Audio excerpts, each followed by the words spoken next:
Sugeng enjang para adi yuswa, sugeng pepanggihan malih wonten ing renungan padintenan adi yuswa ing dinten Senen Kliwon 2 Oktober 2020.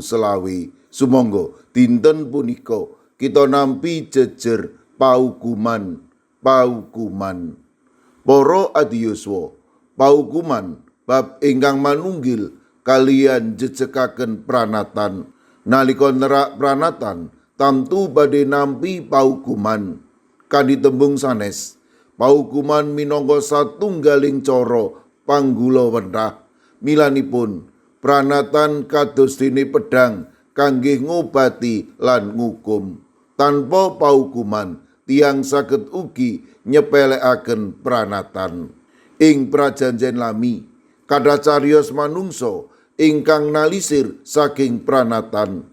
Paukuman ingkang wonten wujud katresnanipun Gusti, amri manungsa sangsaya emut lan wangsul dumateng Gusti. Ing wulang bebasan 21 ayat 11, yen wong ambek memoyok diukum, wong kang ora duwe pengalaman dadi wicaksana, lan yen wong wicaksana diwulang bakal oleh kawruh. Cetha sanget menawi wonten piwulang amri tiyang purun wicaksana lan gadhahi seserapan. Seserapan ugi kawulangaken lumantar paukuman kangge tiyang ingkang nerak pranatan amri sinau boten malih nalisir saking pranatan. Cetha sanget paukuman punika satunggaling cara Gusti mranata manungsa. Nalika manungsa gagal nampeni pranatanipun Gusti, tamtu badhe kaukum.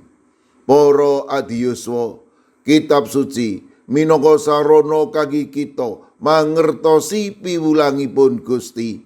Milanipun tansah mempeng sinau kitab suci kanthi setya maos gegilut sabdanipun Gusti, amri kita purun mirengaken pangandikanipun Gusti lan nindakaken. Bab punika tamtu badhe nebihaken kita saking paukumanipun Gusti. Menawi kita nampeni paukuman, monggo sedaya punika boten awit Gusti sengit dhateng kita, nanging wujuding katresnanipun Gusti, amri kita mratobat lan wangsul malih ing Gusti. Amin.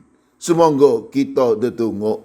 Matur nuwun Gusti, dinten punika paduka paring pepimut amri kawula tansah setya dhateng pangandika paduka, lan kawula nuhoni pranatanipun paduka. Monggo paduka ingkang berek kawula, paduka ugi ingkang tansah berkahi kawula.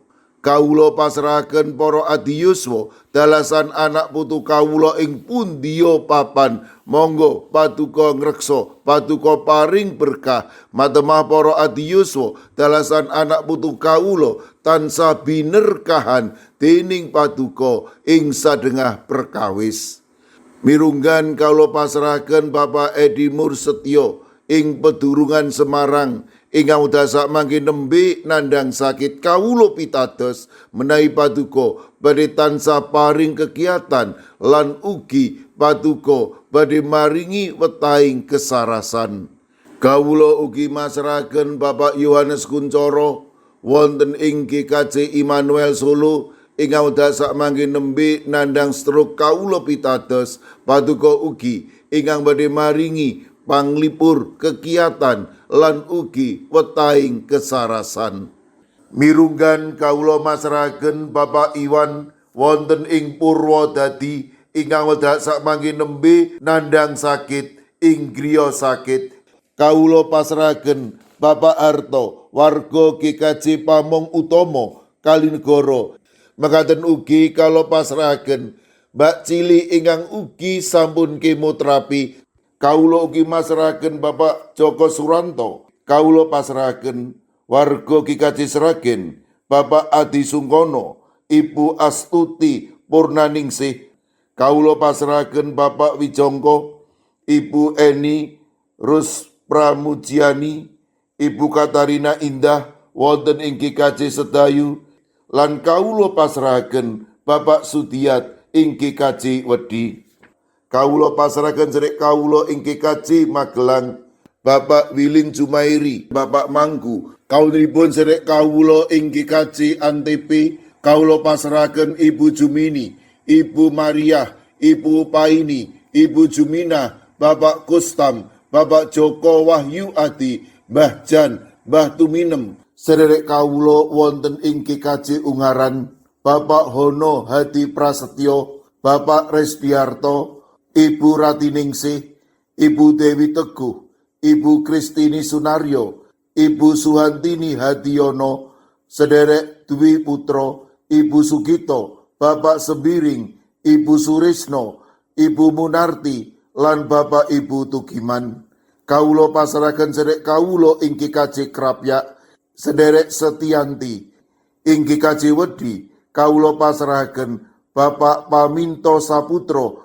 Kawula pasrahaken sedherek kawula ing GKJ Micen, Ibu Purwaningsih Sunaryo, Ibu Elizabeth Indarwati, Bapak Bambang Setyo Margono, Bapak Moses Taji, Bapak Budiman Gultom. Mekaten ugi ing GKJ Banyumanik, Bapak Daniel Agus Suwarso, Ibu Arung Puji. Kawula pasrahaken Bapak Minto Taruno ing GKJ Bugeran. Kawula pasrahaken sedherek kawula ing GKJ Pamong Utomo Kalinegoro, Bapak Mardiono, Ibu Sri Windardi, Bapak Margono, lan Ibu Marsudi. Mekaten ugi ing GKJ Immanuel Solo, Ibu Helmi Saputro, Ibu Tugiani Sunarto, Ibu Tati. Ing GKJ Tlepok, kawula pasrahaken Ibu Wiryo Sumarto. Mekaten ugi ing Wonocatur, Ibu Esti. Ing GKJ Purbo, Ibu Karyumi, Ibu Kusmini. Ing GKJ Tropodo Sidoarjo, kawula pasrahaken Ibu Sriti Astuti. Mekaten ugi ing GKJ Semarang Barat, Ibu Linis Topo. Ing GKJ Tuban, Bapak Yohanes Mudadi. Ing GKJ Trangkil, Ibu Nani Cahyono, Bapak Karyo, Bapak Ibu Toyo, lan Ibu Ngatini. Kawula pasrahaken ugi sedherek kawula ing GKJ Wonosobo, Bapak Lazarus Samijan, Bapak Yusuf Sunaryo, Ibu Endang Sarjono. Mekaten ugi ing Gondang Winangun, Ibu Lasiem. Eyang Sarwito ing GKJ Ngalian, Ibu Wahyono ing GKJ Plengkung, Ibu Apri ing GKJ Canden, Ibu Warsi ing Kemencing. Wonten ing Denpasar Bapak Jatmiko, lan ing GKJ Sragen Bapak Warsito Riyadi, Ibu Sumiati, Bapak Suyanto. Kawula pasrahaken sedaya sedherek kawula ingkang nembe nandhang sakit ing pundiya papan, monggo Gusti paduka enggal maringi wetahing kesarasan peparing paduka. Sedaya pandonga lan pasambat kawula pasrahaken wonten ing asta paduka Gusti kawula Yesus Kristus. Amin. Sumangga para adi yuswa kita tutup pepanggihan kita renungan padintenan adi yuswa kanthi ngrepekaken kidung. Sumangga.